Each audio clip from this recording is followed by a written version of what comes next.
महाराष्ट्र के इस रहस्यमय मंदिर के बारे में शायद ही लोगों को पता होगा।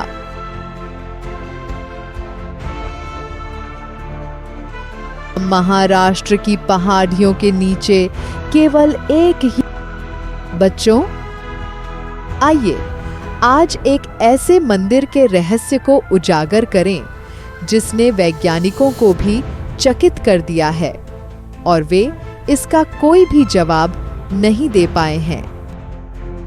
केदारेश्वर गुफा मंदिर, महाराष्ट्र। कहा जाता है कि जब इस मंदिर का चौथा खंभा टूट जाएगा तब कलयुग का अंत हो जाएगा।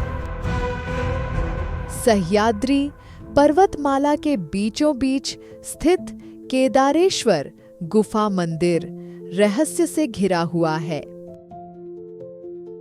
स्थानीय लोगों के अनुसार इस मंदिर का निर्माण 6ठी शताब्दी के दौरान हरिश्चंद्रगढ़ किले के अंदर कलचुरी वंश द्वारा किया गया था।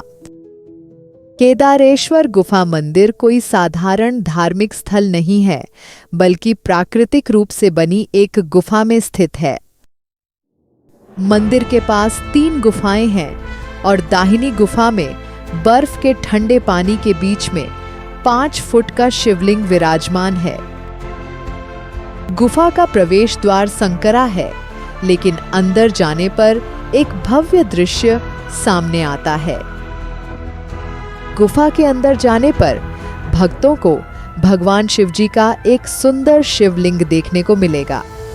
माना जाता है कि यह शिवलिंग स्वयं प्रकट हुआ था। मंदिर की एक और मनमोहक विशेषता वह दिव्य झरना जो शिवलिंग पर गिरता है, जिससे दृश्य और भी सुंदर हो जाता है। कहा जाता है कि यहाँ पानी बिना रुके बहता है। श्रद्धालुओं का मानना है कि इस झरने के पवित्र जल में आध्यात्मिक और उपचारक गुण हैं। इस स्थान के बारे में एक और आश्चर्यजनक तथ्य यह है कि इस गुफा की चारों दीवारों से रोजाना पानी रिसता है। इसके साथ ही गर्मियों के दौरान शिवलिंग के आसपास के पानी का तापमान भी बदल जाता है। गर्मियों में जहां ये पानी बर्फीला ठंडा होता है, वहीं सर्दियों में यह गुनगुने पानी में बदल जाता है। केदारेश्वर मंदिर के बारे में आश्चर्यजनक बात है कि इसके 4 स्तंभ केवल संरचनात्मक तत्व नहीं हैं, बल्कि हिंदू पौराणिक कथाओं में भी प्रतीकवाद है। केदारेश्वर मंदिर के 4 स्तंभ में से केवल एक ही स्तंभ जमीन से जुड़ा हुआ है। माना जाता है कि मंदिर के ये स्तंभ 4 युगों को दिखाता है। हिंदू ब्रह्मांड विज्ञान के अनुसार प्रत्येक स्तंभ 4 युगों या ब्रह्मांडीय युगों का प्रतिनिधित्व करता है: सत्ययुग, त्रेता युग, द्वापर युग और कलयुग। ऐसा भी माना जाता है कि प्रत्येक युग के अंत के साथ एक स्तंभ टूट जाता है। सतयुग के समाप्त होने पर पहला स्तंभ टूटा। त्रेता युग के अंत के साथ दूसरा स्तंभ टूटा। गुफा इन स्तंभों में से एक पर खड़ी है, क्योंकि उनमें से 3 गिर चुके हैं। लोगों का मानना है कि यदि अंतिम स्तंभ भी टूट जाता है तो कलयुग का अंत हो जाएगा और गुफा के अंदर का मंदिर ढह जाएगा। इसके अलावा ऐसी भी मान्यताएं हैं कि ये स्तंभ बदलते युगों के अनुसार अपनी ऊंचाई बदलते रहते हैं।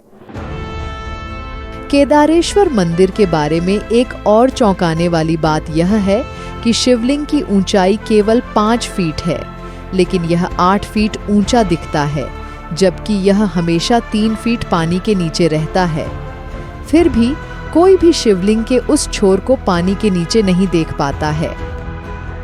भारी होने के बावजूद शिवलिंग उस स्थान के जल स्तर से प्रभावित होकर ऊंचा या नीचा होता रहता है। शिवलिंग गुफा के केंद्र में स्थित है और गहरे पानी से घिरा हुआ है। शिवलिंग तक पहुंचने के लिए लोगों को कमर तक गहरे पानी में से होकर जाना पड़ता है। इस मंदिर के बारे में आकर्षक बात यह है कि इसे एक विशाल चट्टान को तराश कर बनाया गया है। यह मंदिर प्राचीन भारत में पत्थरों से मूर्तियां तराशने की कला का अद्भुत उदाहरण है। इस मंदिर के प्रवेश द्वार चारों तरफ से हैं। मुख्य द्वार पर चेहरों की मूर्तियां हैं। ये चेहरे मंदिर के रक्षक हैं। प्रवेश द्वार के बाईं ओर एक देवनागरी शिलालेख है जो संत चांगदेव के बारे में है। कहा जाता है कि मंदिर के पास स्थित एक कुंड से मंगल गंगा नदी निकलती है। केदारेश्वर गुफा मंदिर एक प्रमुख हिंदू तीर्थ स्थल है। यह एक लोकप्रिय पर्यटक आकर्षण भी है और हिंदू इतिहास और संस्कृति में रुचि रखने वाले सभी लोगों को एक न एक बार वहां जरूर जाना चाहिए।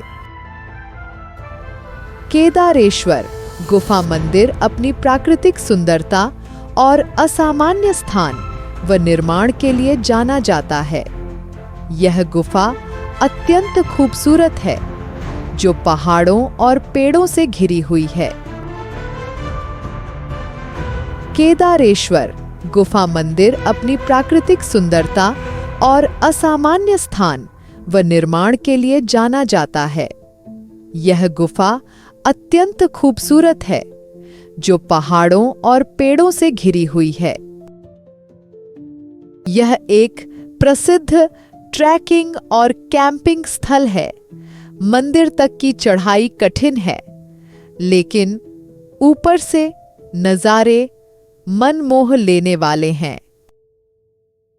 यह एक ऐसा स्थान है जहां दिव्य और प्राकृतिक दुनिया एक साथ आती है, जो तीर्थयात्रियों और पर्वतारोहियों को स्वर्ग का अनुभव करने के लिए आमंत्रित करती है। बाय बाय बच्चों। अधिक जानकारी के लिए नमस्ते।